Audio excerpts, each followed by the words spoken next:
Hello, Placentia community. This is Eric Holmgren, your ambassador at large with the Placentia Chamber of Commerce. And today we are in the beautiful historic Bradford House, and I am with Denise Molday of In Our Great Hands.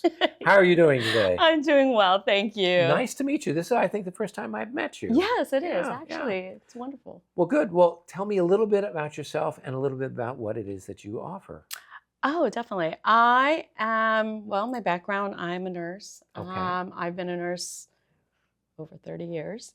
Okay. And So you started when you were about 3 years old? Practically, I feel like I Okay. have. I mean, I got into this because with the intention of helping my grandparents. Okay.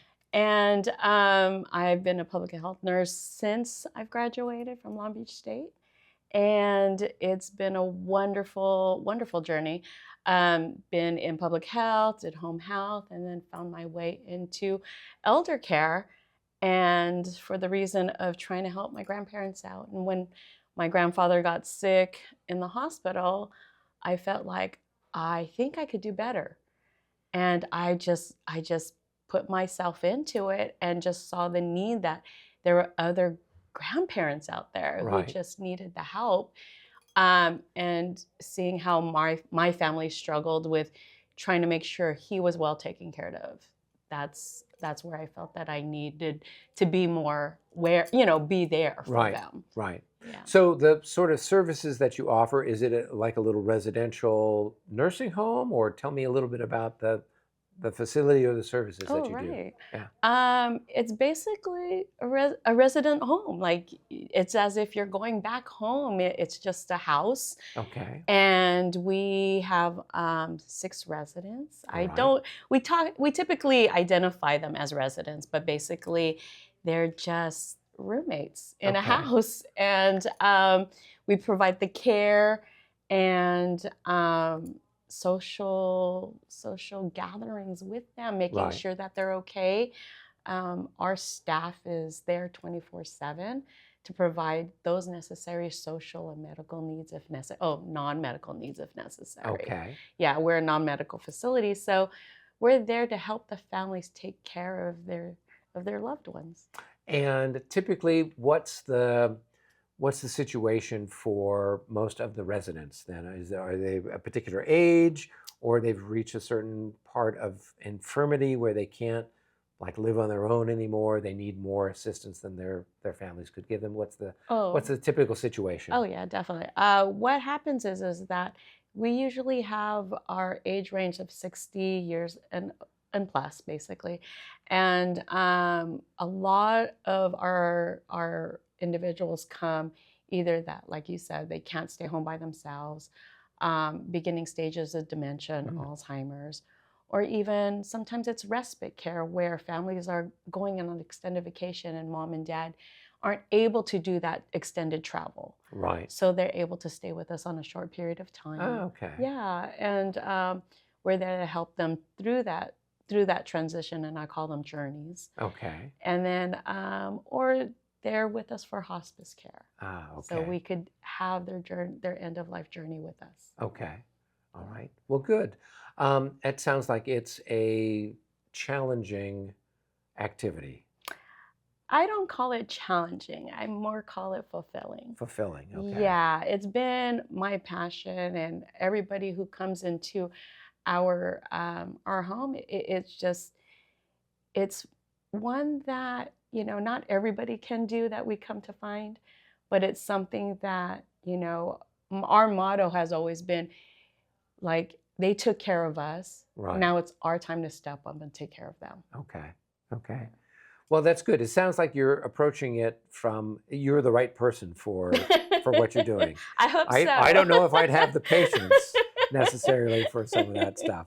So obviously, there's good reason why we have all kinds of people on this planet. Right. So somebody can help you out there. Well, good. And then how long have you had this particular residence and service? Oh, excuse me. We have different homes in different cities. So okay. This one in particular, I do believe it's been since 2018, 2019. Okay. Okay. I want to say 2019. That COVID period is kind of a blur, obviously. Right. So, but Yeah, so since 2019, I want to say, and obviously we've been thriving. We have a waiting list. I want to say fortunately and unfortunately because we want to help and service the community as much as we can.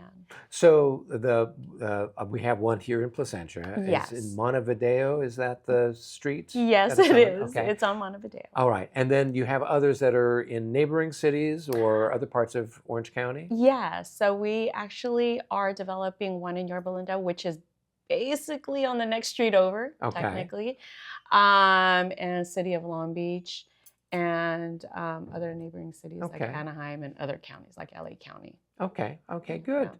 So, and then with those ones, obviously, you would be overseeing it as opposed to being there on the spot. So there's other staff or Oh, there's other people that you're working with kind of stuff? yeah. So every home will have an administrator, such as myself. Okay. And like I said, I'm everywhere as well as our, I call them our managing directors. Okay. And we make sure that everything is done. But all our staff has been wonderful. We have a very low turnover. They actually are with us for, yeah, from the very beginning. Okay. Yeah, That is good. yeah, continuity of care is very important to us. Right. So we want to make sure we have the right people from the very beginning. Okay. Excellent. Excellent. And then I suppose, do you work with, are there different like insurance or long-term care, or what are some of the different ways that people are paying? Is it just directly out of pocket, or is it a case where there's different agencies that are helping to pay for the person's stay at your facility?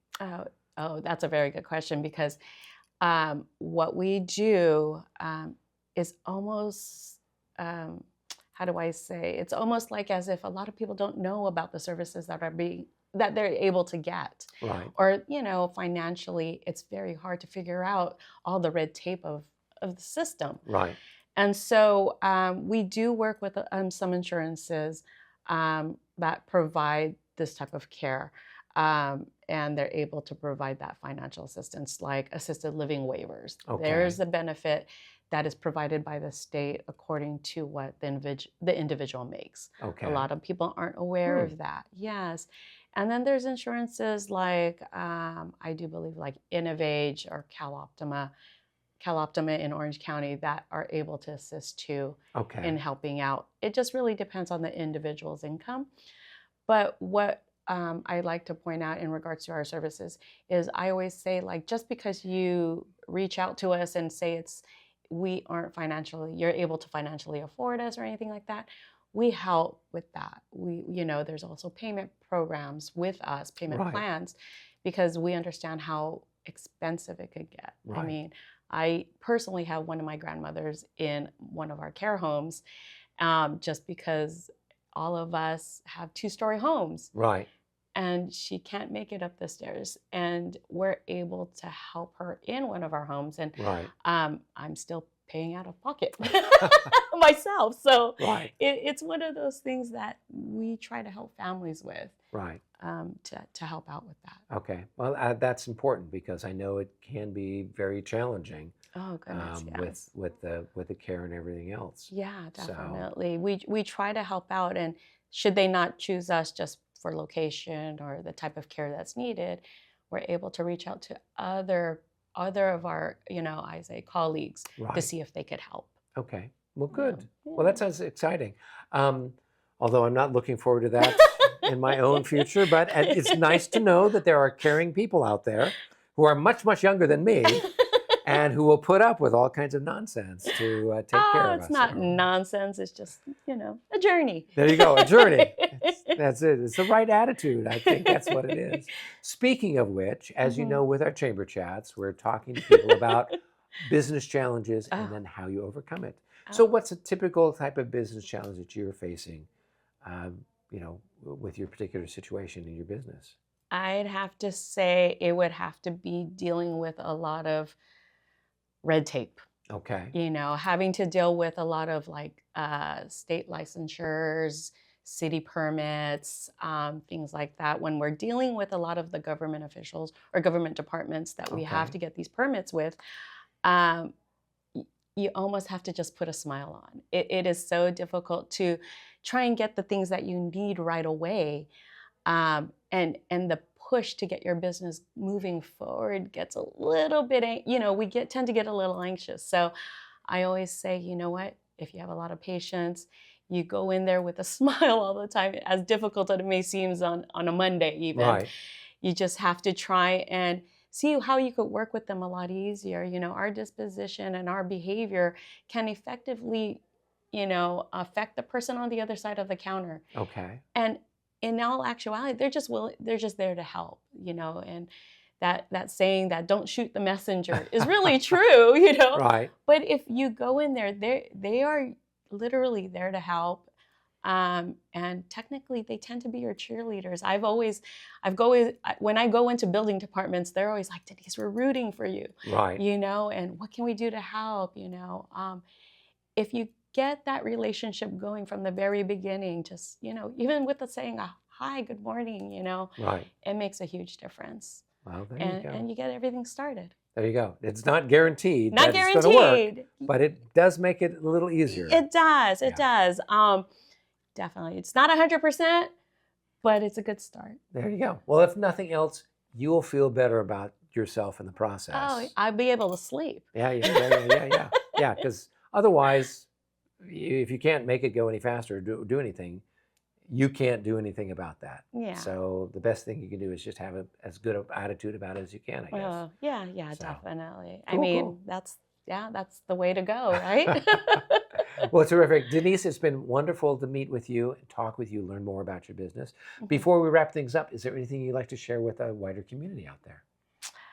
Oh my goodness. I would say, you know what, just have fun. And, as you can tell, my key word is the journey.